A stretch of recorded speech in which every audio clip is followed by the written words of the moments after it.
Hi, everyone. Welcome to the Unstuck Leader Series. This is episode 3.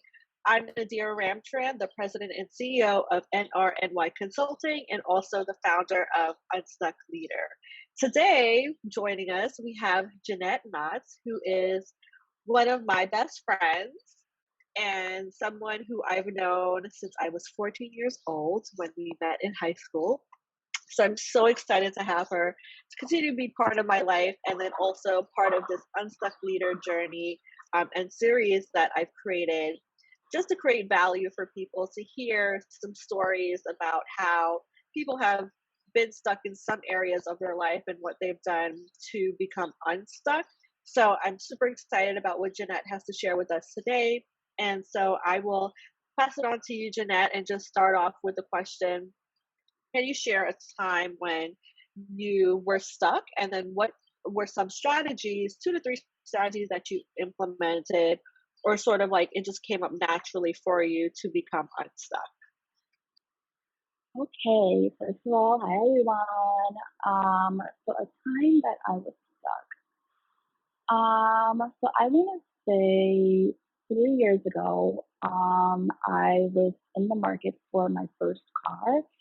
And I didn't realize that you needed to have very good credit in order to get a car. And because my credit score was in the 500s, I didn't qualify for the best rates, and I Mm. needed a cosigner, and my dad wouldn't cosign for me. Um, so I was very, very stuck, and I didn't know exactly what I needed to do to build my credit. So the first thing that I did was research, right? So I went on Google and I read a bunch of articles and I read a lot of customer reviews.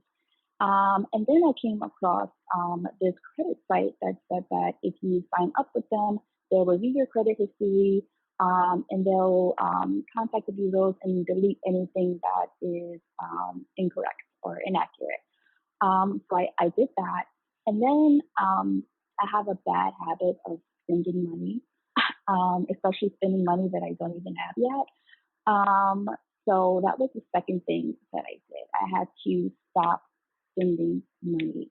And I had to pay down my revolving credit because in my mind, I thought that credit equals money, right? And it doesn't, okay?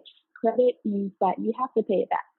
And in my mind, it's like, I don't have to pay that back. I got $10,000 that I don't have to pay back. And I can use all of it, which is not true. You do not,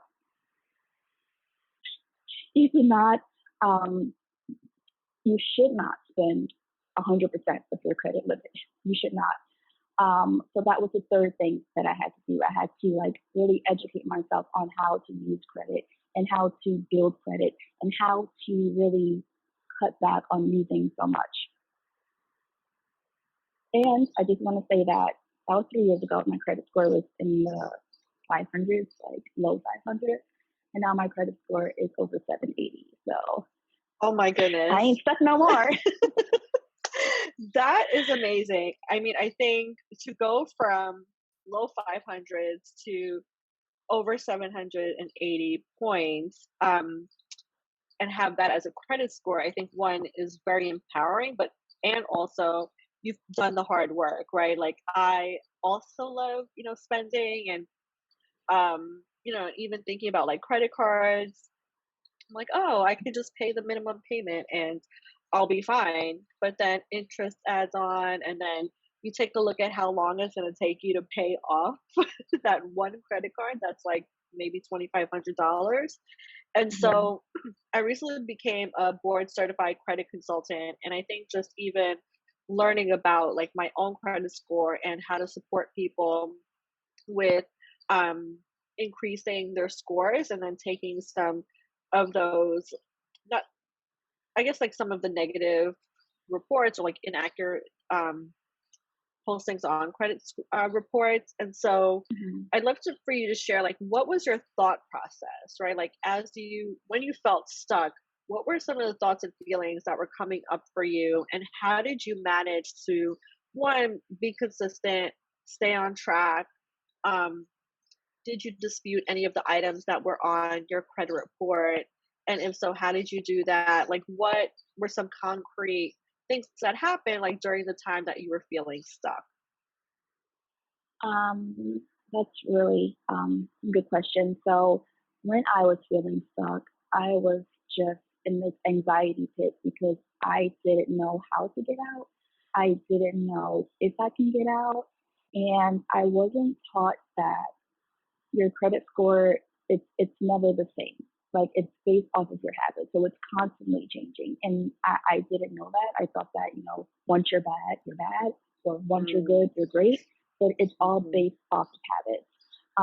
So I was able to delete a lot of the inaccuracies off of my report. mm, However, there were a couple of credit cards that went delinquent, and mhm, those weren't able to be deleted off of mm, the account. So what I was able to do was contact not the agency, but the debt collector that it went to, and I was able to work out a plan. So I didn't pay the full amount, but I paid a percentage, and it was removed from my account. So I do recommend if you do have something on your credit report and you're unable to get it taken off because in reality it's not an inaccuracy, you really owe this money. Um, I do recommend contacting the debt collector to see if you can pay off a percentage rather than the full amount. So that's one way that you can get unstuck. And another thing that I highly recommend, if you do have the money, you can reach out to a credit repair agency and they can help you. And it's not too expensive. I know that there are a lot of good companies out there that are maybe like $60 per month or $70 per month, and they will actually do the work for you. So if you can afford that, I would highly recommend that as well. Thank you for sharing that. And I think I also, just heard you share a little bit about like how you're feeling. So like you had anxiety. What was like the breaking point for you where you felt like, you know what, I have to get out of this. Like I have to change something. And how did you like what did you do? Right? Because I think some of us we know the how, but it's like what are you doing to address some of what you were feeling and what was coming up for you? So what was your breaking point? Like when did you realize or what made you realize like I just have to get it together. Like I want to create a change. I want to stop feeling this way. Good question. So I think it was when I received a significant salary increase from work, yet I still had a very poor credit. So like my salary was expensive, but my credit was poor. And I wanted that like to correlate. So I decided, okay, Jeanette, in order to buy a house in the future, in order to actually get that car that you want, you have to fix your credit. And it starts now. I am a very big procrastinator. Um, and I always say, oh, I can do it next week. And then the next week becomes the following week, and then the following month, and then the following year. And it's like, I need a car now. So I need to start something right now. So I think the urgency of needing a car and wanting to put a stop to being poor credit wise really gave me that extra motivation and that extra push to do something. And what helped me out even more is that, I realized that all I need to do is make that one small step. That one small step. And for me, it was to contact a credit repairer. That one small step. That's it. And I realized that I spent so much money on clothing, food, trips. So what's $70 going to do? Right? It's not going to hurt my pocket. But in my mind, in the back of my mind, it's like, yeah, it's going to hurt. Let's put it off for next week because we want those new shoes. No, we didn't need those new shoes. So I took that money and just gave it to the credit repair, and it did a tremendous help with my credit. So wanting to do better, wanting to have better, wanting to get that car. And just making that first step is what really helps. Awesome. That is super amazing. And I'm so glad that you've been able to share your gems with our audience. And so, just the last part of our episode, I always show these on our episodes, table topics, which I absolutely love. Um, so, I'm going to choose a question. I don't know what these questions are. Okay. So, I'm going to randomly pick a card. And the question is, what's your favorite name to see in your email inbox? Oh, my favorite name to see in my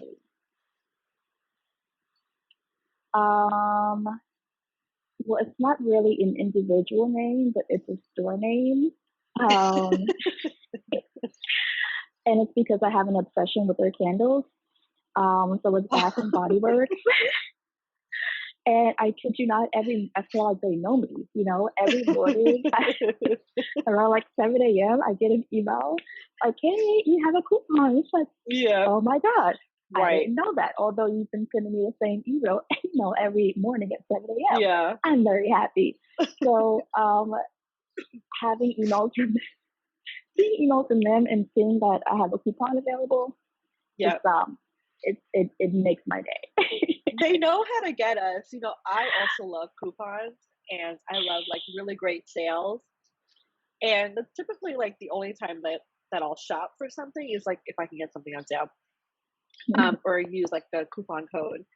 And so it's like when we think about like our credit cards or even like our own, money, it's hard sometimes to like resist or like say no to that email, right? Like just delete it. And so, because it's like, oh, it's a sale, it's probably not going to happen again. Realistically, you could find a coupon code. Something else is going to happen next week. You'll probably save 50% off this week, but then next week is like 75% off Right. sale. And then I'm like, great, I could have saved 75% off instead of 50% off. And so Exactly. I think just looking out for trends, right? Like there are certain stores that have like, I mean, I think probably like all major retailers have their trends in terms of like when they do like their sales and specials and semi-annual sales and like all these different things. So just being aware of it. If someone who really likes to shop and like likes to get different things, I'm guilty of it too. And just I mean, I think there's always a way to like find bargains and just really being mindful and intentional about like what you're purchasing. And I mean, it's fun for me, and I'm sure that it may be fun for you too when you're like, oh yeah, I got this really great new item. But also recognizing like the impact that it could have on you financially. It's like, what would you rather? Would you rather financial stability or continuing to be in debt? So really setting yourself up for success is really important. And I really appreciate having you on the Unstuck Leader Series. And I hope to have you on here again in the future, just sharing some really great, valuable gems with our audience. And I appreciate you as a best friend, a soul sister, and just having you in my life has made it even better. So thank you. Thank you for having me. I am so thrilled to be a part of this journey with you, Nadira. I greatly appreciate you doing really good things for the people. Awesome. All right. Thank you, everyone. Until next time.